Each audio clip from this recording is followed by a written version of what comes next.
Hello, everyone, and welcome to the next episode of L'Exclusive, the podcast hosted by Paper Street Web Design and Marketing.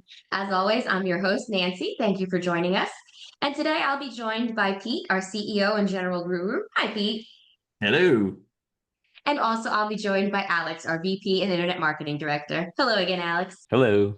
All right. Well, as we ended 2025, the hotbed topic of the year was absolutely AI. What do lawyers need to know? What do they think they know and get wrong? And what should they be preparing for as 2026 rolls out? With that in mind, we're kind of doing a frequently asked questions portion. So Pete and Alex are basically going to take the lead this one, and they're going to answer some of the questions that we've been receiving in our meetings and our emails and things like that. So chances are that you yourselves have contemplated the answers to these questions, or maybe you were like, well, maybe I should be thinking about the answers to these questions as I plan for my marketing in 2026. With that said, let's kick this off right away with our first question. All right, Pete and Alex, you're up. What are the big AI models and market share? Yeah, I'll take this one to start off with. So it's important to just understand the backstory of AI, and there's basically about five major models, maybe four. Right now, there's about 1.8 billion users monthly on all the AI models, so that's awesome. That's the biggest trend. About 38% to 40% of the US population is using it. Overall, though, at the same time, you got to compare that to about 95% of the US population is still using search engines generally. So it's gaining in market share, but it's not overtaking search engines. And we'll get to that more with some other questions. The biggest leader right now, of course, is ChatGPT. OpenAI model has 60% market share. Copilot, which is Bing's version of OpenAI's model, basically has a 15% market share. Google Gemini also has about 15% share. And then there's Claude Anthropic, which has anywhere from a 5 to 15%, but has a huge coding background. In fact, our own dev team uses it. It's about a 42%. There are other models too. There's Perplexity, Llama, Grok, which I use a lot actually, DeepSeek too as well. But the big four are ChatGPT, Copilot, Google, which is the Gemini model, and Claude Anthropic. Overall, I believe that Google will make a comeback and its market share will just keep increasing over time. Google is obviously Google and the dominant player in the search industry.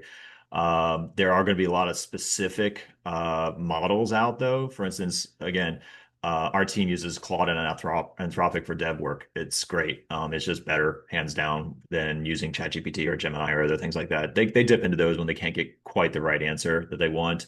But they start off with Claude. It's built into our coding platform. It just speeds up our development time and so forth. I personally like Grok. It has less filters. It's kind of fun. It's like the Wild West with safeties and stuff like that.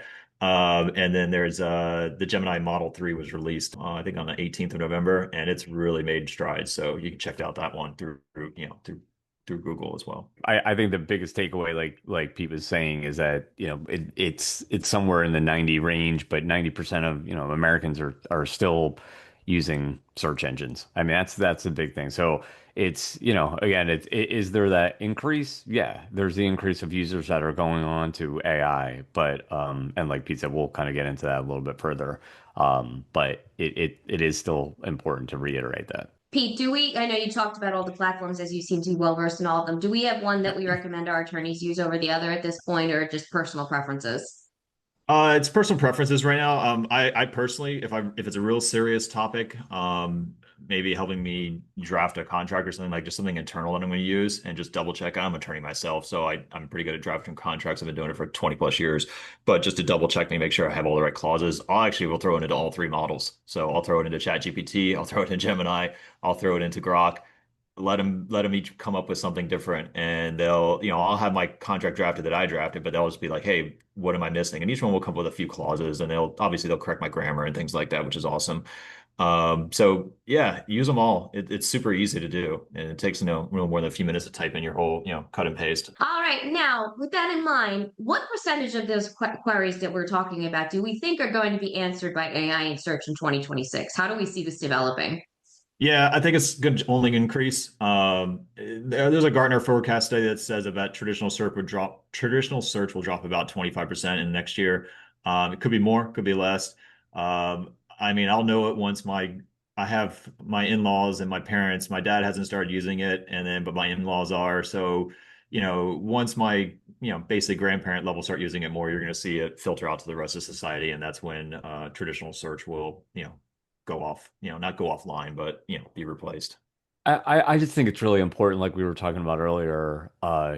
Google's business model, they're not going to give up on the business model side of this all, right? It's a revenue generator for them. And like from that capacity, Google is going to, like Pete said earlier, take that stance of probably increasing their market share and seeing if they can get in front of users. The reason that matters is because of like what we were just saying earlier, that traditional search at the moment is still upwards of 95% of users still doing that. So there's a recent study by the company Spark Toro where they were basically saying that the increase is tenfold for AI. However, statistically, growth on search and traditional search hasn't dipped. So, I mean, again, think about that. It's basically another leveraged resource that people lean on. But fundamentally, search is still going to be there. I mean, I just still think that it's something that, even though there's these predictive models that are kind of saying it could go down, I don't think Google's going to give up without a fight. You know what I mean? So, like I said, it's part of their business model. So they're not. It's literally what makes them billions of dollars a year. So Yeah, I mean they're already incorporating it into search too. I think that's the main point to consider is that right, if you go to Google, more than 50% of the time, one of the search results will start being AI, and then right. of course ads above that and below that and so forth. And Yeah, exactly. um, And to Pete's point, every we see that right there where it's like in what's now, kind of known as search GPT, where it's basically the results that are actually pulled in dynamically based on AI. So cool. I had actually seen a statistic that said that people are using AI for research purposes, but Google when they're actually taking action. So, in other words, they'll look something up precisely. with research, but Yeah. then when they're actually looking to do something, like maybe they'll research for our clients' purposes, they'll research a law on ChatGPT and then actually search for the lawyer versus Google. Do you think that will be a statistic in 2026 as well? Precisely. You hit the nail on the head, Nancy. Yeah, that's it. That's verbatim how I've been explaining this to all of our clients. Like, if someone doesn't know, let's say it's like some sort of complexity of the law that somebody basically goes, I don't know what attorney to find. They start putting that information into AI. AI will then lead them where they need to go and what type of lawyer that they need to find. Let's say it's a securities arbitration lawyer or something like that. Then they do their traditional search to find said lawyer. Exactly. I tend to agree based on the data that I've seen as well. So let's talk specifics. Like, let's talk about the connection between AI and SEO directly. So, how Mhm. does AI affect SEO? I mean, we started dancing around it, but what would we say about it?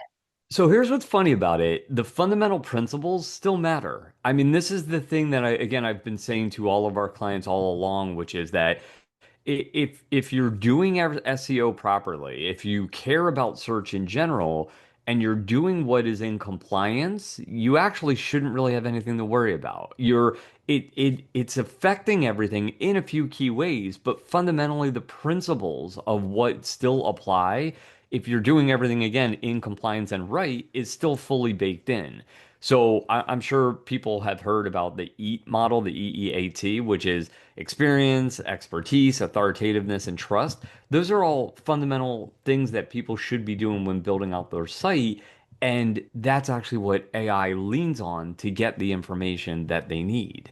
So, are there a few key things? Sure. I mean, there's ways that you can, look at AI to basically say, okay, like, well, how is content created? And again, by that, we definitely don't mean, the generation of content, because we're going to talk about that in a little bit too. But it can help draft brainstorming ideas. It can optimize for keywords faster. It can, we can look at things to basically then say, how can we take this content that is written by us, by real humans, and then improve it? And, and again, I don't mean this contextually, I mean it from the quality of are there opportunities to do internal linking? Are there, again, ideas to come up with like brainstorming ideas of what to actually write about? But then we humans actually write that content. I also think, again, it's really important that AI itself looks at it for again the kind of the generation of ideas that people might be asking, like where traditional search we often had to go to what's called the people also ask, where we would then try to find out things that people might be looking for. AI can almost spoon feed that to us. They can basically say if someone is searching for ABC, they might be looking for XYZ as well, and like that sort of thing. And so it actually expedites doing that. I'd say the third thing is that it also then favors the fact, which it always has, and again, this goes back to what I was saying earlier. The fundamental principles still remain the same. It always favors a really clear, structured, authoritative site. And again, I mean that means making sure that your headings are set up properly and making sure that you're doing everything again in compliance.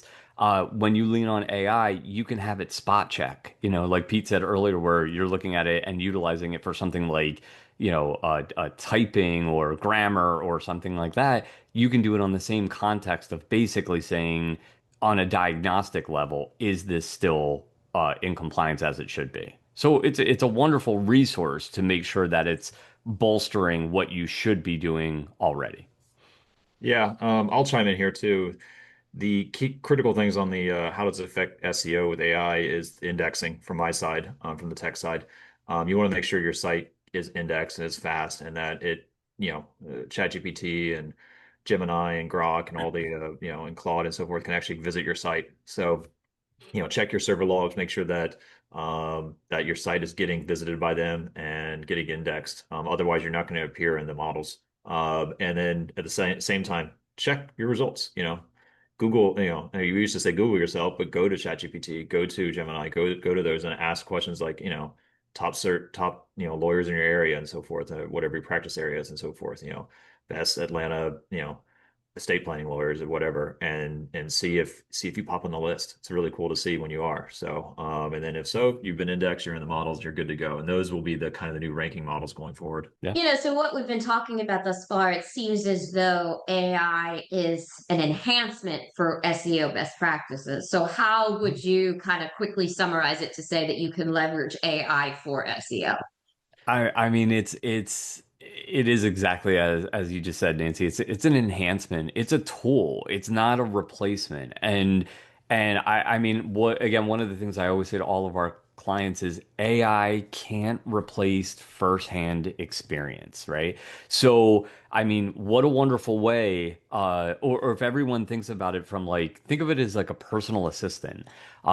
Think of how, even a few years ago, even several months ago, honestly, if you were coming up with the generation of new ideas for content, let's say you're writing 100 blog posts or something and you got to come up with like 100 different topics, you would never use AI to write those, blogs that specifically, but it can come up with a whole bunch of, 100 different ideas in 30 seconds, where doing that research in the past could have taken hours.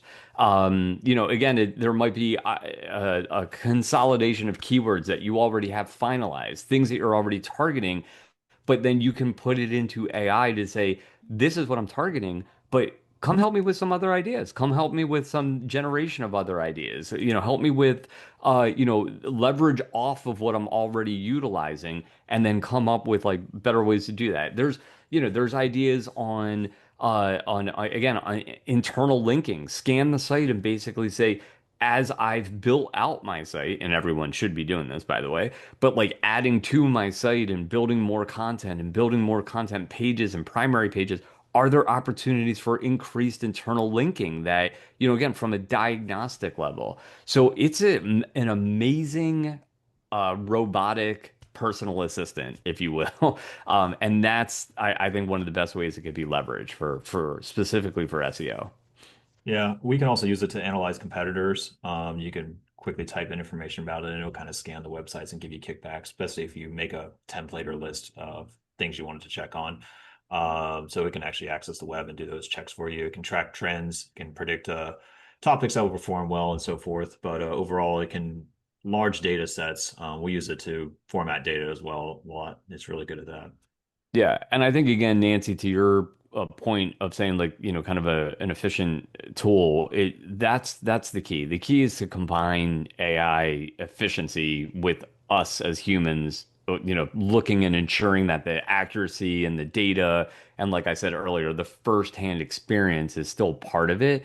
You're just, bolstering it and improving it. Again, one of the other things I've mentioned to our clients is it's almost like taking the quality of what you would do as a human as an A and then bringing it up to an A plus.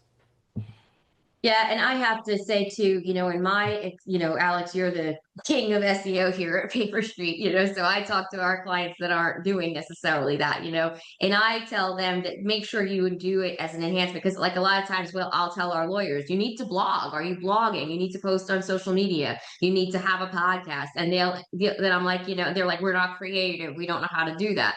And that is like a great way. AI doesn't have to just be for SEO. It's just like, okay, use it as an enhancement to think of blog topics if you're not doing SEO. Think of an interesting podcast topic and things like that. So Right. I do the same thing. It's kind of like it's there and it's enhancing your marketing in every way it can, not just SEO. So law firms kind of need to have this open-minded approach to it. Right. But but as we're going to get into right now, there are some traps to using that SEO, because the AI rather, because like I said, while we're all recommending it, saying it's wonderful, we are seeing some of the problems that our clients get into if they rely on AI too much, especially on the SEO front. So let's kind of help everyone out and explain what you should avoid with AI and SEO. Content writing is the short Yeah. version. I mean, again, we're going to get into this a little bit more on, are there sort of the detection side of things, and the answer is like definitively. I mean, there's websites out there like GPT zero. There's other ones that are there that, similar to that, but ultimately search engines can somewhat to an extent detect the AI factors, and they're just really good at spotting low quality content, and that's the key. I mean, ultimately what we've seen, and we've actually seen, this isn't theoretical, we've actually seen this real time where content has been generated by AI and it just plummets. It just drops like Not by our team, by the not client by- itself. that is correct. Yeah, yeah. Sorry. Good clarification. Great The client clarification. added the content and we detected it Correct. Right. with Yeah. along with Yeah. Google. Yeah, so Paper Street has a almost militant stance on we do not ever use AI for the generation of content. So but yeah, like as Pete mentioned, a content that was supplied to us by a client was generated clearly by AI and then just completely plummeted. So yeah, I mean I would say that's probably the biggest pitfall and maybe one of the biggest traps that's there. So Yeah, I would say one of the biggest traps is the inaccuracy sometimes. I mean, everyone harps on that. Everyone wants content to be perfect, of course, when you put it online, and AI will confidently generate wrong ideas, and even if you prompt it back, so it's a very confident model. A lot of them are. So just be careful on that with outdated facts and things like that. And also duplicate content. You don't want to get a nasty cease and desist letter or a copyright violation by it duplicating content that's very similar to some sites because it's grabbed that content from somewhere. And it's basically spinning it, rewriting it for you. But if it doesn't do it properly, you're basically grabbing someone else's copy. So while we would not recommend doing this, if you are going to AI content, you definitely have to put it back into, key paragraphs back into like Google and see if things are very similar to your content. If so, don't use it because you're going to get a notice. not only that, as I'm sure we've all seen, and I mean a great point that Pete just made, AI has a voice. I mean, I think we've all seen it at this point. It's, you read something and you're kind of like, people won't talk that way, Yeah, this is clearly like a robot generating this content, and it reads that way, and it's a lot of vocabulary words that are not in our standard vernacular, or so superlatives, adjectives, lots of exactly, adjectives. yeah, exactly, exactly. The one thing I just want to chime in with that is very quickly, there are a lot of free tools out there that, like, let's say you wrote content, like our lawyers or your writers wrote content, and you're not sure if it sounds too AI or things like that. I tell all of our clients they can use Plagium, Plagium.com, and that checks for both plagiarism and AI detection, and it's free. So, like I Oh, said, there's plenty of ways that you can do your own homework. Like if you're using it to help yourself, to make sure that you're taking that extra step. So use it, definitely. But if you do our no and use it to generate the content, try one of those free tools to make it sound more like a human. yeah, I know Allison, our content team, also uses Copyscape a lot too. They've been our default Mhm. one facto to check all content that comes in, just to make sure. And it does a good model to where it'll say like this is 10% copied from this source or 25% or 50%. And depending on what your metric is, you might say, all right, 5% is on my limit or 10% or 25% is my limit of like straight up copying of like 500 words with a page of text. So Right. Yeah, and that's a good tool if you frequently write content because that does yeah, require a it, subscription. it does. Yeah, it requires a subscription. So you got to pay some, but it's cheap. So Right. All right, now moving on. It's impossible because who would have expected AI to explode as much as it did this year? But what would we say is the future, at least the imminent future for AI and Google Zero, so to speak? So, yeah, I would say Google Zero it's always been on the rise. I mean, what for those that may not know what Google Zero means, that's basically when a user types in a query. So they're typing in something that they're searching for. And what happens is Google or any other search engine gives the results that are there. But the results that are there are the things like the knowledge panel or even now Search GPT or again that AI overview or there might be snippets in there. And ultimately, it gives them the user enough information that it prompts them not to click through. So they actually won't click through to an external site, and they essentially don't get to your site. And so that's a big concern. People are basically concerned the fact that they're going to get this and it'll prompt that's in there. Now, has that been on the rise? That's absolutely been on the rise, and we in the SEO community have been talking about this well before AI even hit, the ground. So it's always been a factor. Uh, but here's how you combat it. The way to kind of counter that, and this goes into, I think, again, the future of AI is ironically what we were talking about earlier having that eat model, having the expertise, having the human side, having, it's never going to replace human experience. When we can answer the questions that people have, and we can get ahead of that, uh, and that allows us to actually show up in that result. And within that result, people can then see that and they see you right away. So it's really getting ahead. It's almost like I don't want to say try to predictively come up with the answers to their questions, but the more that we can then answer the questions that your users or your clients, your potential new clients already have, we're inherently getting ahead of the game there, and making sure that we actually have that opportunity to show up there as well. So, yeah, for certain industries, I would definitely be scared of this. So if you're in an industry that it's just giving your answer that's on your website and Google can summarize that and you're just kind of a knowledge base, that's going to be a big hit to your traffic. And they've seen that in various areas already. But if you're in like a product business or a service business, aka lawyers, where the person's actually still wanting to hire you and not Google, they're going to want to know the underlying data. So I wouldn't worry about it as much, and I would definitely try to get into those snippets and the summaries at the top because you're the citation source. So you're exactly. basically getting a nod from Google. And so I wouldn't worry as much of those because the traffic ultimately is going to come to your website and you're going to get the lead and get the client and so forth. Yeah, it's a great way of summarizing what I was mentioning, where it's like Yeah. you are that citation Yeah. source. That's a perfect summary for it. But if if you are selling a product that is literally that piece of knowledge, then I would be a little afraid. You want to try to lock that down somehow so it can actually gain access to that so that Right. is done. So. Yeah. And What's just that's sort next? of a little funny add on to that. It's amusing because a lot of our clients used to initially hesitate to answer frequently asked questions on their website because the lawyers would say, if we put the answer on our website or in a blog or our topic, then they're not going to hire us because they learned what they needed right then and there. But if anything, now it's even more prevalent to answer those questions because it may help you appear on AI search, which is only growing anyway. So some of our rules and our things that we've been telling our clients to do all along are only becoming further emphasized with AI. So it's kind of funny that kind of circled back.